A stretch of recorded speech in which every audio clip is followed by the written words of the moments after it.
রাধে রাধে, নিতাই গৌর প্রেমানন্দে, হরি বল হরি বল। তো এখন সন্ধ্যা হয়ে গেছে, আমি অফিস থেকে বাড়ি ফিরছি। এই জন্য আপনাদেরকে একটা ভিডিও করে দেখানো হচ্ছে যে এই রাস্তার পথেই একটা আমলকি বৃক্ষ রয়েছে। যেহেতু আজকের আমলকি একাদশী, সেই জন্য আমরা আমলকি বৃক্ষ দর্শন করলেও তাতে আমাদের ফলদায়ক হয়ে থাকে। তো সেই জন্য আমলকি বৃক্ষ দর্শন করানো হবে।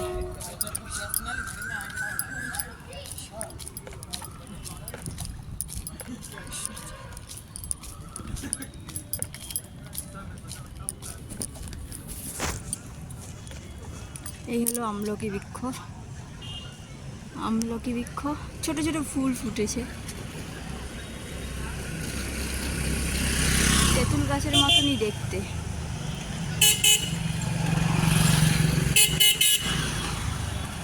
যাই হোক, যেহেতু রাস্তায় আছি, আমলকি বৃক্ষ জয় হোক, আমলকি একাদশী জয় জয় আমলকি। তো দর্শন হয়ে গেল আজকে। এই রাস্তা দিয়ে আমি যাওয়ার সময় হেঁটে হেঁটে যাই, প্রায় সময় এই আমলকি বৃক্ষকে দর্শন করে যাই, প্রণাম করে যাই। তো আজকে আপনাদের পুরো দর্শন দেওয়ানো হলো। জয় হোক, হরে কৃষ্ণ কৃষ্ণ কৃষ্ণ হরে হরে, হরে রাম রাম রাম হরে হরে। জয় জয় আমলকি একাদশী জয় হোক, নিতাই গৌর প্রেমানন্দে, হরি বল হরি বল।